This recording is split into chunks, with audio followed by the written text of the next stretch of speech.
Hello students, this is धर्म sir from DS English campus. कैसे हैं? आज मैं आपको वर्ड पावर देने जा रहा हूँ। सबसे पहले बहुत फ़नी वे से आपको वर्ड पावर दूंगा, क्योंकि फ़न के साथ इंग्लिश सीखना है तो बहुत इजी हो जाती है। वर्ड पावर भी हम फ़न के साथ सीखते हैं तो इजी हो जाती है इंग्लिश। वर्ड पावर भी हम बहुत अच्छी तरह से एनहांस कर सकते हैं, अपनी वर्ड पावर को, वोकैब को बढ़ा सकते हैं। आपने देखा होगा कई दफ़े हम वर्ड, 2 वर्ड या 3 वर्ड एक साथ याद करते हैं, दिमाग में रहते हैं। वो न्यूज़पेपर के साथ वर्ड याद करते हैं, न्यूज़पेपर में पढ़ के न्यूज़ के साथ वर्ड याद करते हैं, वो दिमाग में रहते हैं, बहुत अच्छी तरीके से रहते हैं। आप एक इंडिविजुअल वर्ड याद कीजिए, भूल जाएंगे। पूरी डिक्शनरी याद कर दीजिए, भूल जाएंगे। परंतु जैसे वो न्यूज़ के साथ, किसी इंसिडेंट के साथ, फ़न के साथ वर्ड याद करेंगे, वो वर्ड पूरी लाइफ नहीं भूलेंगे आप। ये मेरा खुद का एक्सपीरियंस है, सब एक्सपर्ट्स का भी एक्सपीरियंस है और सभी का एक्सपीरियंस है। सबसे पहले मैं बहुत फ़नी वर्ड सुनाता हूँ मैं आपको और अपनी लाइफ का इंसिडेंट बताता हूँ। मैं सबसे पहले वर्ड मैं बताने वाला हूँ लोकासिटी। लोकासिटी होती है बकवास करना, ठीक है ना। कोई व्यक्ति बार बार बढ़ाया जा रहा है, बातें कर रहा है, फालतू बातें कर रहा है, हम उसको बकवास समझते हैं। बकवास तो समझते हैं ना, तो बकवास समझते हैं तो उसको बोलते हैं लोकासिटी। दूसरा होता है हमारा वर्ड, मैं इन्हों को एक साथ करूँगा, मैं एक फ़न के साथ मैं करूँगा, सागासिटी। सैगासिटी भी बोल देते हैं, सागासिटी भी बोल देते हैं। सैगासिटी होती है बुद्धिमान, दिस इज ब्रेन। तीसरा होता है मीनासिटी, MINACITY।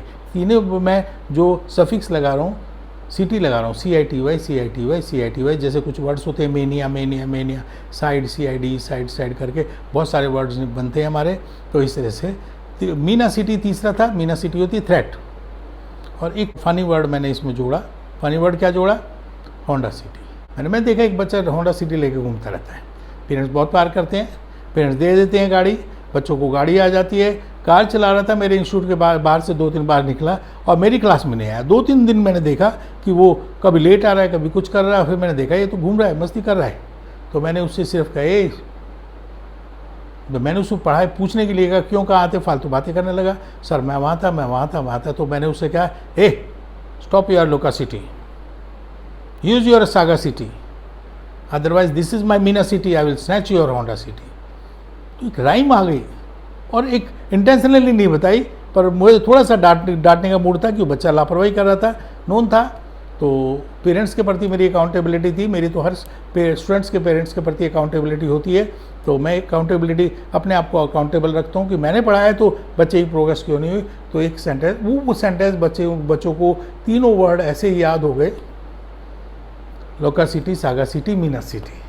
होंडा सिटी तो आपको मालूम ही। उसके बाद अब हम नेक्स्ट वर्ड मैं आपको दे रहा हूँ, बहुत इंपॉर्टेंट वर्ड है, फैसिनेटिंग। फैसिनेटिंग का मतलब होता है मोहित करने वाला। Taj Mahal is fascinating building. दूसरा वर्ड सेम है मीनिंग वाला, एंथ्रालिंग, बहुत ज़्यादा मोहित कर देना। तो फैसिनेटिंग, एंथ्रालिंग। दूसरा इलेटिंग, बहुत खुश हो जाना। जैसे हम कभी हिल स्टेशन पर पहुँचते हैं तो इलेटिंग एक्सपीरियंस होता है हमारे पास, खुश हो जाते हैं। नेचुरल सीनरी में हैं, नेचर के साथ हैं, तो हमें बहुत ही ज़्यादा सूदिंग इफेक्ट आता है, तो इलेटिंग एक्सपीरियंस होता है। मेस्मराइजिंग, नेचर की ब्यूटी को देख के हम मेस्मराइज हो जाते हैं। नेचर की ब्यूटी को देख के हम मेस्मराइज हो जाते हैं। फिर उसके बाद एक फीलिंग और आती है, एक्सिलरेटिंग, बहुत खुशी महसूस होती है।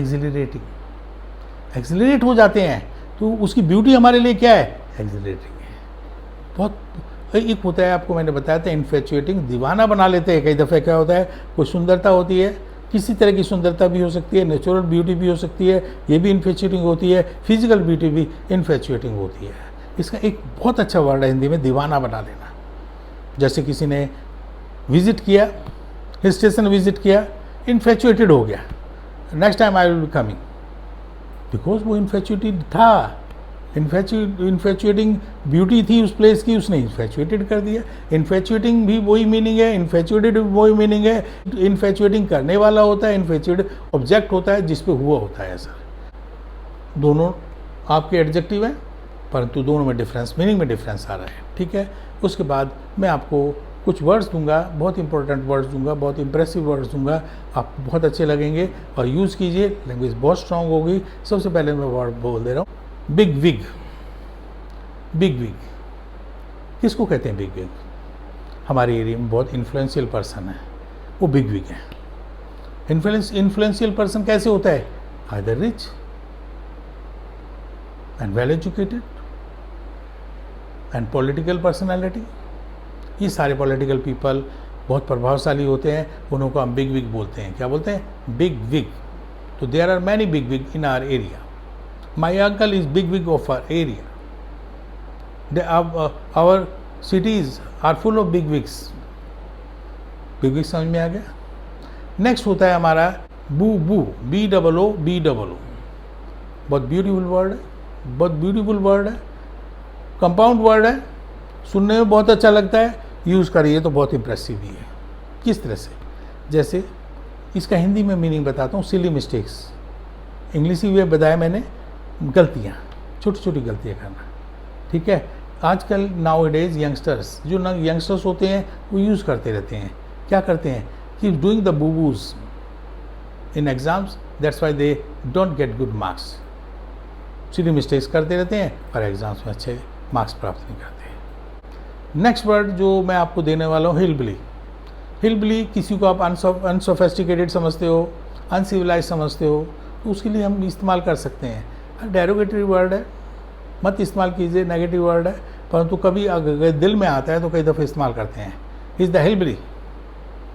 हिलबिली अनसिविलाइज्ड। अनसिविलाइज्ड बोलेंगे समझ में आ जाएगा, हिलबिली बोलेंगे तो जल्दी से समझ में नहीं आएगा। बहुत सारे इंसिडेंट हमारे लाइफ में होते हैं, सामने वाले को इम्प्रेस करना होता है, इम्प्रेसिव वर्ड इस्तेमाल किए जाए। इम्प्रेसिव वर्ड्स कौन से होते हैं? जो कॉमन नहीं होते हैं, वो कॉमन नहीं है, इसके लिए सामने वाला एक बहुत सोचता है वर्ड तो बहुत अच्छा बोला, राइम थी, लैंग्वेज सेंटेंस फॉर्मेशन भी बहुत अच्छी थी, बट बोला क्या वो समझ में नहीं आया। तीसरा होता है हमारा लो ब्रो। लो ब्रो, अब किसी व्यक्ति को सोचते हैं प्रॉपरली स्कूल नहीं गया है, लो स्कूलिंग है, सेमी लिटरेट है, उसको हम अगर डेरोगेट करना चाहें, अगर उसकी कमी बताना चाहें तो हम कहेंगे he is the low bro. Low bro, LOW low, BROW bro. Low bro मतलब सेमी लिटरेट, कम एजुकेटेड व्यक्ति। और जो जितना एजुकेटेड होगा उतना ही ज़्यादा सिविलाइज्ड होगा। ये हमारे एक पैरामीटर है, और पैरामीटर तो इंग्लिश ही बन गया हमारा। The person who can speak English is considered to be the well qualified person, well is educated person, well etiquetted person. ठीक है? और नेक्स्ट है हमारा word bric a brac. Bric a brac आपके ऑर्नामेंट्स को बोलते हैं। कौन से ऑर्नामेंट्स? जो बहुत सस्ते होते हैं पर स्पीसियस होते हैं। स्पेसियस नहीं बोल रहा हूँ मैं, SPE, स्पीसियस होते हैं, चमकीले, तड़क भड़क वाले। जैसे मैरिज वगैरह में जितने भी ज्वेलरी होती है हमारी, वो ज़्यादातर ब्रेक ए ब्रैक होती है। जो फैशन डिज़ाइनर्स रखते हैं उन घर और उन के ऑफिसेज ब्रिक ए ब्रैक से भरे होते हैं। इसका दूसरा वर्ड भी है निक नैक, KNICK निक नैक, सेम मीनिंग है। आप ब्रिक ए ब्रैक यूज़ कर दीजिए, आप निक नैक यूज़ कर दीजिए, दोनों का सेम मीनिंग है। लास्ट में मैं आपको हंसी वाले वर्ड देने जा रहा हूँ। बहुत सारे वर्ड हैं और एक वर्ड बिल्कुल एक्यूरेट मीनिंग देते हैं। हंसी बहुत प्रकार की होती है, खिलखिला के हंसना, अदा से हंसना, चिढ़ा के हंसना, बेइज्जतों के दांत दिखा के हंसना, किसी का मजाक उड़ा के हंसना, बहुत सारी हंसी होती है। मैं आपको एक एक वर्ड आपको बताता हूँ। सबसे पहले होता है स्माइल, मुस्कुराना। कॉमन वर्ड है, नोन बाय एवरीवन, हर एक व्यक्ति जानता है स्माइल का क्या मतलब। दूसरा होता है लाफ। लाफ हंसना, स्माइल मुस्कुराना। और नेक्स्ट वर्ड है गफाइंग। गफाइंग होता है ठाके मार के हंसना। आप देखते हैं सुबह पार्क में जाते हैं बुजुर्ग, आप बड़े बड़े गफाइंग करते रहते हैं। गफाइंग तो वो तो बहुत अच्छा होता है, हेल्थ के लिए बहुत अच्छा होता है, ब्लड प्रेशर को नॉर्मल करता है गफाइंग। और आपने देखा होगा विलेज पीपल होते हैं, बड़ा खुल के हंसते हैं वो लोग, इमोशंस को दबाते नहीं हैं, और इसकी वजह से वो बहुत ही हेल्थ उन लोगों की अच्छी रहती है, गफाइंग करते हैं।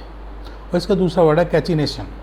ये भी आपका गफाइंग ही होता है, पर ये वर्ड कॉमन नहीं है और ये वर्ड कम ये लोग यूज़ करते हैं, इसलिए अगर कैचिनेशन आप इस्तेमाल करेंगे तो एक अलग इम्प्रेशन होगा।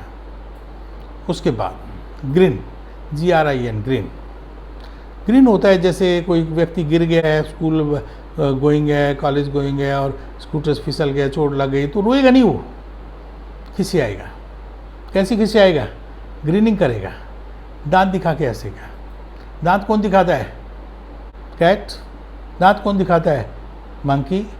जिसके दांत दिखाई देते हैं तो ग्रीनिंग करते हैं वो।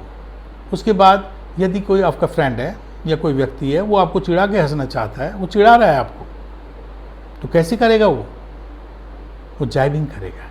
जैसे कोई आपको थोड़ा फिसल गया, चोट लग गई, आप ग्रीनिंग कर रहे हैं, वो जाइबिंग कर रहे हैं, चिढ़ा के हंस रहे हैं। नेक्स्ट आपका एक वर्ड है जियर, एक होता है स्नीयर। जियर और स्नीयर दोनों ही हंसी मजाक उड़ाना, किसी का मजाक उड़ा रहे हैं वैसे ही नहीं हंस रहे हैं, मजाक उड़ा के हंस रहे हैं, तो स्नीयरिंग और जियरिंग। ठीक है, बहुत इंपॉर्टेंट वर्ड है, यूज़ कीजिए इन वर्ड्स को। और एक्यूरेसी वर्ड की मैंने आपको स्माइलिंग में भी दे दी है, लाफिंग में भी दे दी है, डिफरेंट टाइप की स्माइल्स बताइए और उसको एंजॉय कीजिए, अपनी इंग्लिश में यूज़ कीजिए, इंप्रेसिव इंग्लिश बनाइए और अपना पॉजिटिव इंप्रेशन कास्ट कीजिए लोगों पे।